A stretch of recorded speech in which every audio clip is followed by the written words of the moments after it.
বাংলাদেশের যে বর্তমান গভর্নর যেদিনকে নিয়োগ দেওয়া হয়েছে সেদিনকা থেকে আমি এই বিষয়ে কথা বলছি যে তখন থেকেই কিন্তু ইরানের এই সমস্যাটা চলতেছে, তারও আগে থেকে।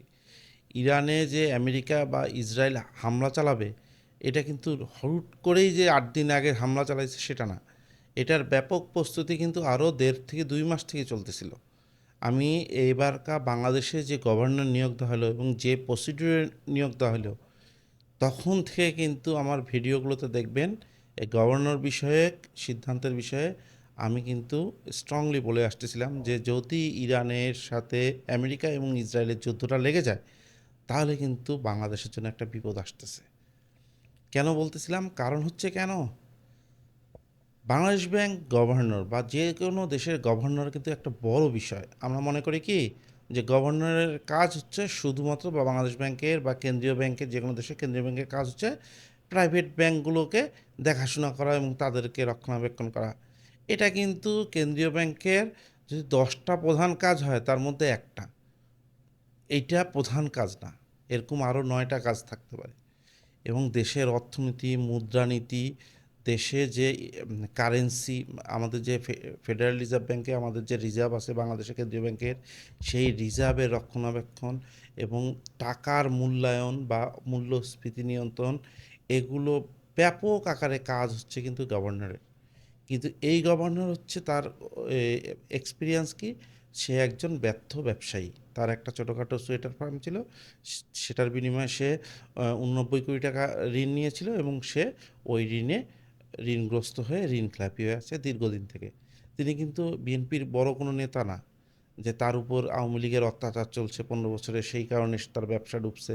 বিএনপির অন্য নেতাদের যে অবস্থা হয়েছে সেরকম তারও, সেটা না কিন্তু। তাকে কিন্তু কেউ চিনতও না। অতএব সে কিন্তু ফেইলিওর তার ব্যবসায়, এবং সে একজন এফসিএমএ কোর্স কমপ্লিট করা ব্যক্তি। এই হচ্ছে তার প্রোফাইল। বর্তমানে বিশ্বের যে কোনো দেশের গভর্নরের যদি প্রোফাইল দেখেন আর আমাদের গভর্নরের প্রোফাইল দেখেন, তাহলে আপনি বুঝতে পারবেন কেন আমি এতদিন থেকে প্রতিবাদ করে আসছি।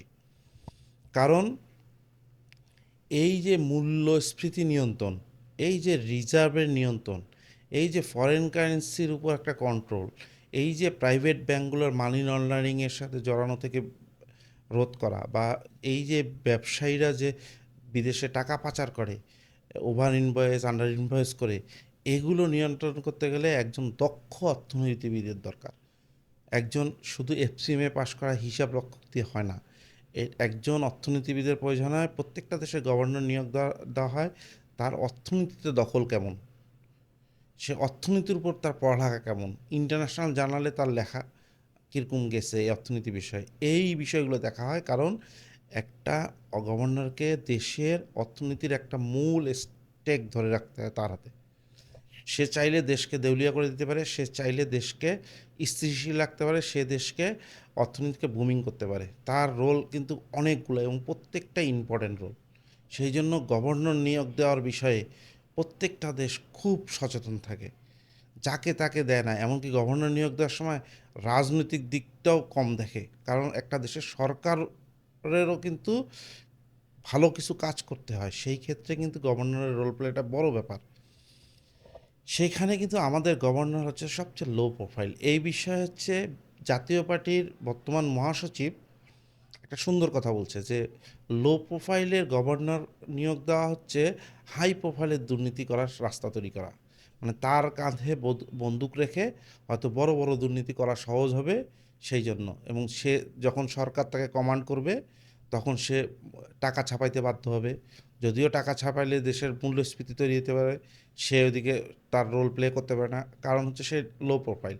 সে বড় কথা বলতে পারবে না, সে তো আসলে মানে বিএনপি থেকে তার যোগ্যতা দিয়ে আসেনি, সে আসছে হচ্ছে বিএনপি তাকে দান করছে সেই হিসাবে।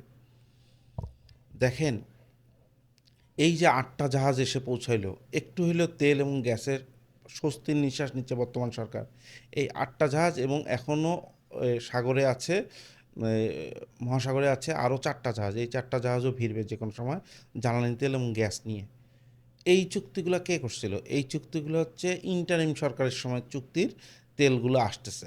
এই গত যে 25 দিনে বিএনপি সরকার কিন্তু এক একটা কন্টেনার তেলের চুক্তি করে নাই, একটা গ্যাসের কন্টেনারের চুক্তি করে নাই।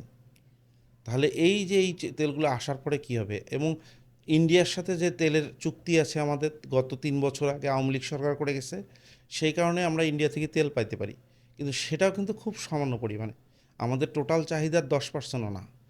এবং ইন্ডিয়া এই বর্তমান অস্থিরতার সময়ে ইন্ডিয়াও দিবে কি দিবে না, চুক্তি মেনে চলবে কি চলবে না, এটার গ্যারান্টি কেউ দিতে পারে না। কারণ ইন্ডিয়ার কিন্তু এই বদ অভ্যাস আছে, পিঠে ছুরি মারার জন্য বিশ্ববিখ্যাত হচ্ছে ইন্ডিয়া। এই জন্য ট্রাম্প বলছিল যে ফ্রড নেশন, ইন্ডিয়াকে বলছিল।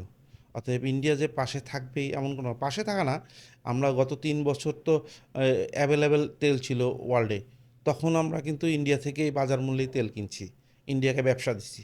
এখন কিন্তু সে চুক্তি অনুযায়ী সে কাজ করতে পারে, এটা উপকারের কিছু নাই, এটা ব্যবসায়িক ডিল, তাকে করতেই হবে। কিন্তু সে তো তার পাওয়ার খাটায় ছ্যাঁচড়ামি করার একটা মানে অতীতের অনেক রেকর্ড আছে। এই জায়গায় গভর্নরের একটা বিশাল রোল প্লে, তাকে কিন্তু দেশের অর্থনীতি মানে যারা রপ্তানিমুখী শিল্পে যারা জড়িত যে ব্যবসায়ী আছে, ভালো ব্যবসায়ী, তাদের দিকে নজর দিতে হবে। তাকে কিন্তু মূল্যস্ফীতিটাও নিয়ন্ত্রণ করতে হবে। তাকে কিন্তু বিপিসিকে কিন্তু পর্যাপ্ত পরিমাণে ডলার সহায়তা দিতে হবে, যাতে যেখানেই তেল পাওয়া যায় স্পট মার্কেটে, যাতে তখন ডলার কোনো সংকট না তৈরি হয়। এবং আরেকটা মনে রাখেন, মধ্যপ্রাচ্যে যেহেতু যুদ্ধটা হচ্ছে, আমাদের সিংহভাগ রেমিটেন্স আসে হচ্ছে মধ্যপ্রাচ্য থেকে।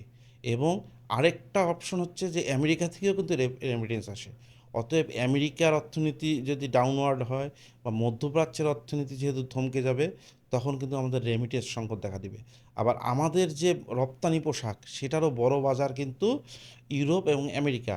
এই আমেরিকায় যদি কোনো সংকট তৈরি হয়, তাহলে আমাদের রপ্তানিও বিপদে পড়বে। পাশাপাশি গ্যাস সংকট এবং ইলেকট্রিসিটি সংকট হলে কিন্তু আমাদের রপ্তানি শিল্প কারখানাগুলোতে সমস্যা তৈরি হবে।